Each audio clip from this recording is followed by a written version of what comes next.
Are you a Badman? I'm a Badman. You Badman? I'm a Badman. Are you Badman? I'm a Badman. Badman? Pull on. No! Ben Johnson has delivered! Who the is Ben Johnson? So let's talk about the butts that's in this series. There's a few. There's no butts. There's a few derrieres. Derrieres. Like Bati. actual Bati you're talking about. Bati. buttocks. I'm just translating for the I'm like, we're getting most No ifs, ands, there's or a lot buts. of buttocks. And I didn't see Andrew Fung's buttocks in this, which we were surprised by. There's a lot of booty. Yeah, was so any of them yours, or no, was no that stunt booties, stunt or, booties, or? like, I do my own stunts kind of deal. You know, I do my own stunts, but Yeah. occasionally, you know, like it's a very touchy subject.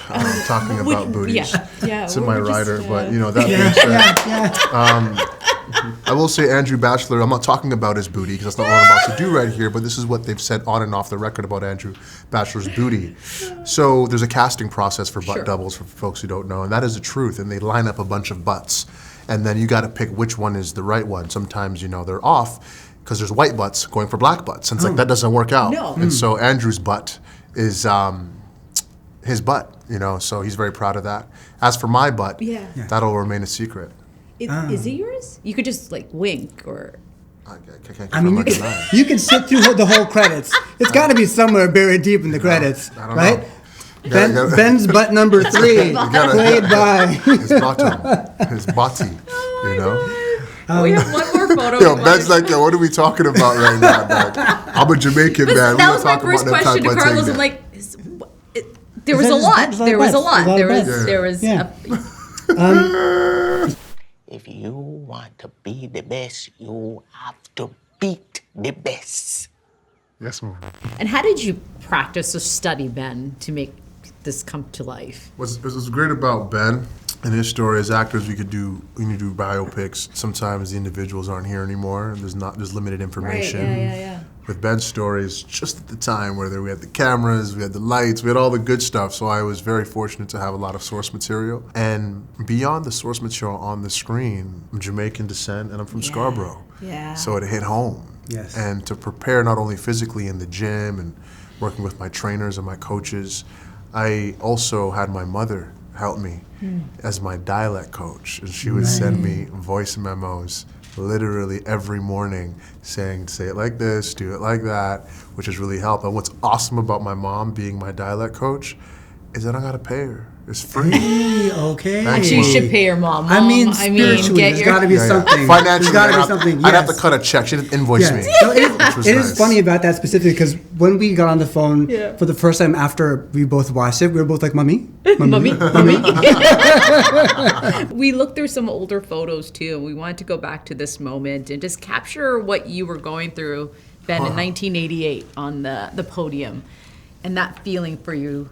Just having that moment. I said to myself, 12 work of hard training, discipline, is paid off. And it's time to enjoy my life. And 24 hours later, there was something shift in my life. So I have to go with the flow, you know. Yes. So it happened. It was sad at the time, you know, why they choose me, but they did. But I know, I just go along with it. Yeah. It was hurtful, yeah. But With that, in that 24 hours, that conversation with your mom, did you get a chance to talk to her about that win and before everything happened? well, my mom, she had a dream that same night, and you know, snake is always ahead of me, you know. And she dreamed she the snake, and I was there by the snake, and she said, "Ben, kill the snake, kill the snake." But it was her dream; it was not my dream. So I didn't kill it. I didn't kill the snake. So 24 hours later, this is what happened. So my mom is a really spiritual lady, and she showed me some visions that the Lord give to her and share to me that things are gonna be okay, but she won't be alive to see this day. But from what I've seen, hit the player and have this thing, 6 series of this TV series play out, she was right on. And I miss her dearly, but in the spirit, she's around. She never leave me. She always gonna be with me. So it's kind of hurtful, but that's what life's all about. It's a life journey for everybody to take. So you know what we can do, just enjoy life. You know, I born with no money. I'm gonna die with no money. It's just what we do in between, in the middle, to enjoy ourselves and do the right thing in life and appreciate each other, and not because someone have the power to do this to someone, to human being. That's not right. But you have people out there who do that, and I believe in karma, and I believe in that the day will come, they will have their own. One day will drink their own bitter waters. One day. So that's the way I leave it, like that. Steroid sommelier. Should you have this on a card? Read it again. My name's not on it. Isn't that your phone number? Yes? And your address? Yes, also. Okay, I think I'm having second thoughts about this. I like him. He seemed nice. For a lot of people, I feel like the way that this story is told is going to come out of left field, but it is perfect. Yeah. Pitch perfect. Yeah. And I want to say to you, young man, Yeah. this comedy thing, I want to see you do more of this. This is great for you. You're hilarious in this. How comfortable did it feel you were doing that that? funny. Really? I mean, I knew you were funny. But like, this is you. I always see you on screen so serious. Yeah. You know of what I course. mean? I started in theater. I started in sketch comedy. That's how I started acting. It's something that I love so much, and I don't get to do it enough. And so when I heard that this project was going to be a mockumentary, I lit up. I lit up before that. Just the idea of playing Ben Johnson is obviously a huge thing for me. But to be able to do it in a way where we get to make people laugh is something that I was like over the moon about. But yeah, I love comedy, man. That's my thing, I think. Ben Johnson, you can call me BJ for short. We've been rivals since 1980. I've literally never heard of you until this moment right here, right now. Well, get used to my face. What?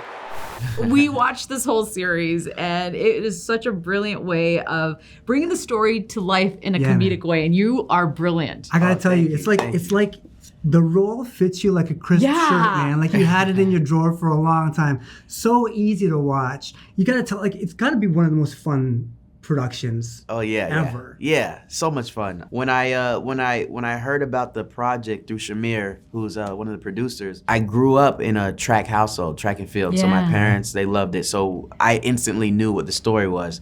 Where I think it hit me a little different than it would hit other actors. Yeah. So, and then when I read the script, I was like, oh, this is a different take on what we all know, what we thought how it was. So the interesting part for playing this character was trying to find out, all the actual stuff that people see on the outside. Yeah. You have, his story, and then the script, and trying to make it all blend into one. So that was a challenge. I want you to take us to what it was like being on this set with this man together, because you guys go back and forth, and it's so snappy, and it's so fun, and it's so funny. How much of that is the writing? How much of that is the two of you, just the chemistry that you have together? Yeah, I think it comes down to a mixture of both, Writers did a great job, and then me and Shamier were friends, so it's like if you two were to just go back and forth at each other, like you did before we were rolling. It's like, it'll be natural, it's fun,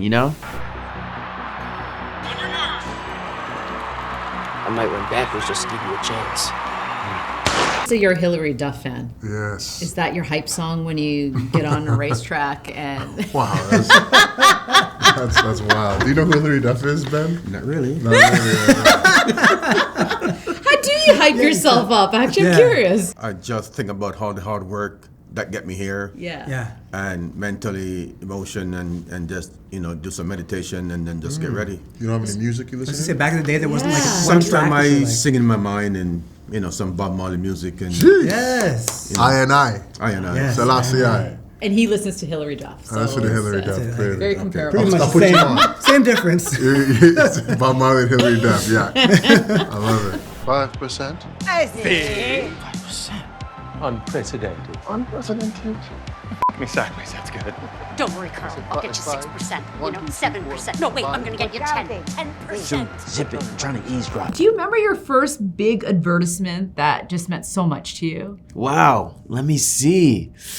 I remember the very first one I did. I think it was a Samsung. I think that was back in like the Vine days. So it was like 2012. Yeah, it was the first time when I realized like, oh, you can get paid for this. Right. Because, you know, I think back when I started, there wasn't really a thing as a social media influencer. Yeah. But people saw that, you know, I was getting, you know, you get like 6 million views on some videos, and that's more than, you know, some TV shows were getting. So that's when it started to click. Oh, there's a business behind this. Yeah, Yeah. that's pretty impressive. Yeah, because it's your world, and we're learning from your world. To be honest, like I was on your page yesterday for like 4 hours. I think just kind of swiping through everything. And do you find that it's getting better for social content, or is it getting less successful than because you started at a place where it was big? Is it still growing? You think? Yeah. I think there's always, because now it's like, it's catered. They have, you know, the algorithm now, which it like caters to what you really watch. So now that you watch 4 hours of my videos, you're just gonna get everything. Yeah. Well, there was the last video you talked about LeBron being better than Jordan, so I wanted to pick up. I was like, wait a minute, you don't believe that, right? No. Wait, when did I say that? You said in a video, like 3 videos behind on your Instagram, that LeBron is a better player than Michael Jordan. It was a skit. I was like, wait a minute, does he actually believe that? Oh, where I have my hand in my pants. Yes, like hands in your pants. So we call that rage baiting. Oh, was it ever? Yeah, so you do stuff on the internet to like spark the controversy and make people, you know who's really good at it? Jake Paul. Jake Paul, yeah. Right. But yeah, it's called rage bait. Yeah. So you don't actually believe that, right? No. I mean, he might be. We continue, and the story continues. Wait, doesn't he have a better record? He doesn't have more championship rings, but his record. We get into this conversation all the time. It's like generational. Yeah. It depends when you were born and when you were watching. Yeah. If I couldn't help but think about this as not just a standalone series, but like as an anthology. I was like, ooh, what if this was an anthology? If there was going to be another Hate the Player, but it was a different athlete, who would you want to see the story of in this way? LeBron James. You and me outside in the hallway. Yeah. I think That's a good one. That is a good one. Yeah. But who would LeBron be? Would it be Michael Jordan? No, what's the guy that he's always fighting with? LeBron's always fighting with that one guy. LeBron. Stephen A. Smith? No. Oh yeah, that too. It's not Dylan Brooks, is it? No. But I mean, that's a good choice. There's so much material there. Yeah. You moved to Miami. Yeah. All of that. Yeah.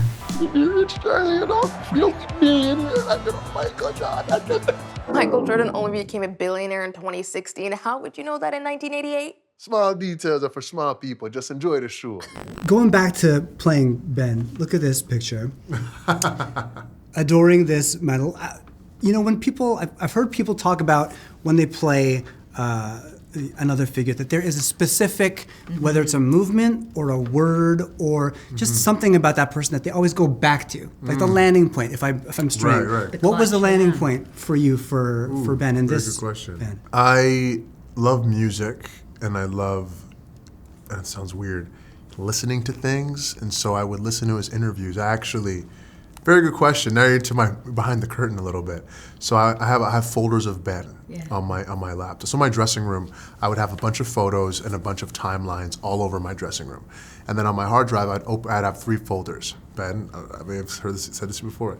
So I have my version. I have Cocky Ben, I have Young Ben, and I have Fast Ben. And these are just different videos and audio files that I collected just to anchor me in, right? And I would take those audio files, put them on my phone, and just before a scene, I would listen to it. So depending on the emotion or depending on the mood of the scene, I will listen to either Cocky Ben, working out Ben, and it would just be little things that he would say and do, like, I'm me, I'm Ben, or whatever, this is the bad version, and then those things would resonate, right? And then I would watch some of his eye movement, like little things like that. So it was very helpful. He's a very specific human being, so his mannerisms are very, very specific. So I wanted to try to get it right, but it took a lot of focus, and I think I did okay, right? You did good. I did good. Very good. Did he get everything right? He got everything right. Everything's right. How does it feel for you to know, okay, there's this guy who's studying everything I say and the way I do everything? I mean, it's a great feeling, It's a great feeling that somebody can imitate me and trying to talk like me and stuff like that. It's nice, Not just not me to do all the work, but that's right. Somebody else. And Ben, when you met Shamier for the first time, did you think he was the right person for you? That first interaction between you two? Well, we kind of have a similar look, but and a little bit bigger than me, but still, it's. Yeah, it was a right fit for the Ben Johnson project. I hate the players, so it was good. They took everything from me. How could you let Ben fail the drug test? It's America's time, y'all. When you think of Ben's story, is there anything particular that surprised you? Because this took a different angle to what we've known before, and there were some conversations that happened that surprised me. So I'm curious to know, when you read it, was there anything you're like, oh, I didn't know that happened? Yeah. I mean, to me, it was the whole, Ben is the victim, that they were out to get him.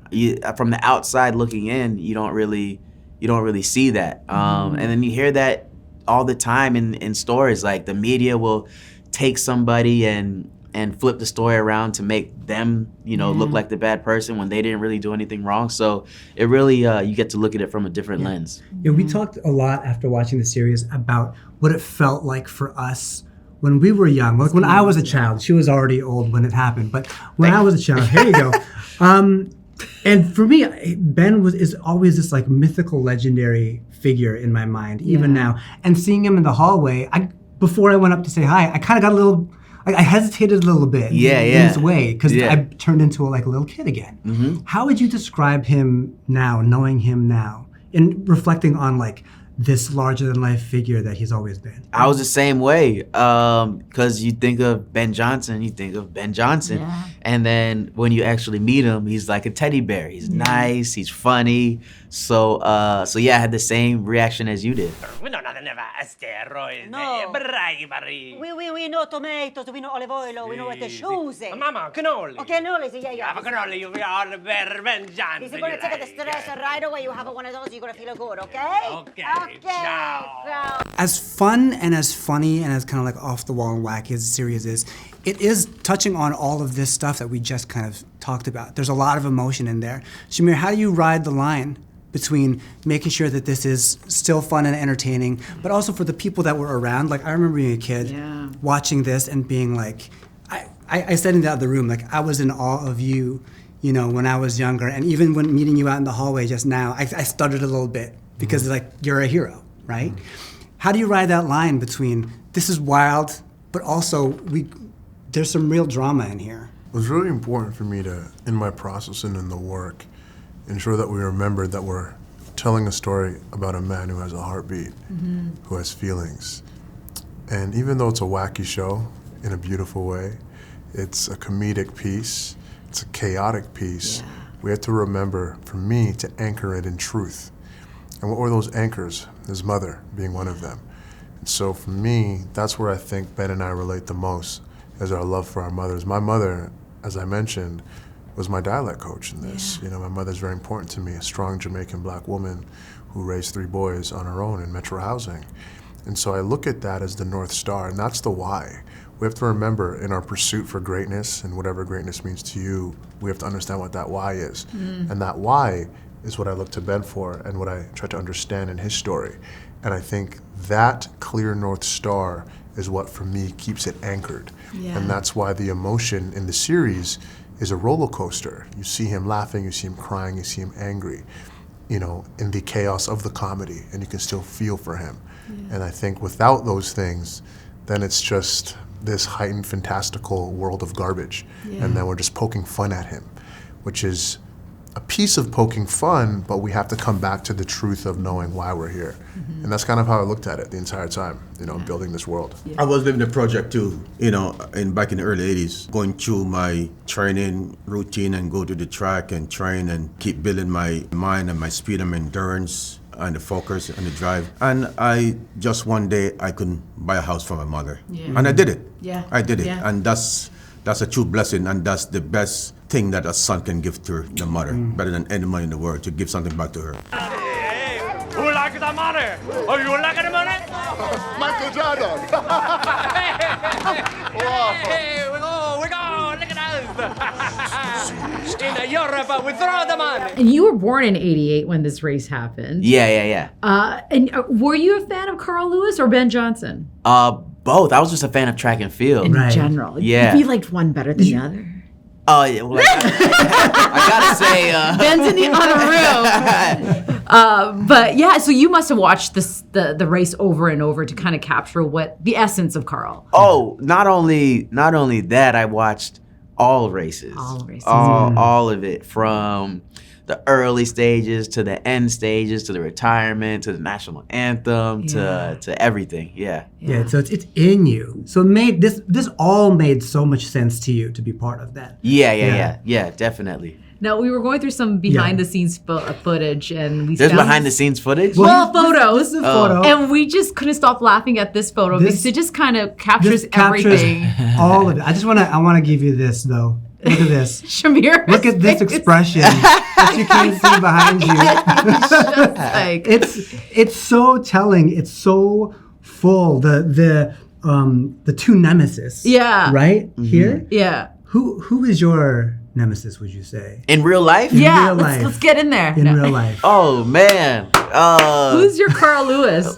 Dang, who? That's a good question to you, too. I don't know. It's you. It's fine. I don't know. Do I have one? Do I even have one? I got to make one. I got to find one. I see. He's a man, he has no enemies. The man has no enemies. Canada, Jamaica, don't even bother leaving the blocks. It's America's time. You bucktooth, why don't you take your tea and piss off, mate? Me, Steve, and Ricky, we got this from here. My name's Ron. What do you want people to get out of this series? Like, it is a comedic portrayal of it, but when Canadians sit down and watch it, they're gonna, like I said, I was surprised by certain things. What do you want viewers to get out of this? We're in a state right now where the world needs laughter. Yeah. And I feel like this show embodies that and it gives that out. So I just want people to, take life a little less seriously. Yeah. And just enjoy it and have fun. Who the is Ben Johnson? Have you guys ever raced? You crazy? You think I want to lose to an Olympian? Have you hit the track? Do you want to embarrass myself? You think I want to embarrass myself? My goodness. But, that's the beautiful thing is seeing this friendship that you guys have through this whole process. That must be special. It's awesome. I mean, Ben is a comedian. A lot of people don't know this. He is so funny. We went to Vegas for 48 hours, and it was incredible. This man is very famous. We're in the airport. People are stopping him. We're in Vegas. The doorman was there and said, "Are you Ben Johnson, the fastest man in the world?" And I saw them like, "Let me do that again. Let me get on my iPhone." And he did it. "Are you Ben Johnson, the fastest man in the world?" And Ben walks over and goes, "Yep, that's me, man. That's me." He shakes his hand, takes a photo. And I'm like, "Hi, I'm Shamier." He's like, "Okay, thanks." And then nobody cares. It's awesome, Get to be in this guy's shadow. I love it. Who is he to you now? Before doing this whole thing, you knew Ben Johnson at a certain. I mean, I don't get starstruck. It's just not who I am. I get starstruck over Hillary Duff and that's it. But other than that, I definitely, with this gentleman here, I was like, wow, this guy's Ben Johnson, like everybody. And now, Ben is Unc. You know what I mean? Ben's Unc. He's the OG. So it's really great. We really developed a beautiful relationship, and I'm very, very lucky that he picks up my calls, and he's a hard man to get a hold of, by the way. And everyone can attest to that. Ben doesn't do meetings. He doesn't talk to anybody. He doesn't do lunches, doesn't do dinners. This guy's hard to pin down. But they go to Vegas. But they go to Vegas, which is crazy. Like, you want to go to Vegas? Yep, when? Tell me when. I'm like, oh, perfect. Thanks, Ben. All right, great. So I'm very, very fortunate. I'm very shy, easygoing, humble. Yes, that's it. That's it. Simple. And for you, Ben, for people who are going to watch this now, it's out there. What do you want people to get out of it? They're going to enjoy watching it. They're going to laugh. They're going to see, the right storyline and the right thing that happened to Ben Johnson and how everything was happening. Because everybody see me just running on TV all over the world, but they don't see the other side, how I get there and in the training and some of the words being said and, trying to find black kids, to be a part of the track team, to be trained, because black kids is more stronger and faster and more determination, to be a great athlete. I mean, you have some also white athletes too, but Charlie decided black kids are more dedicated and more stronger. It's America's time, y'all. There's no way to corroborate this.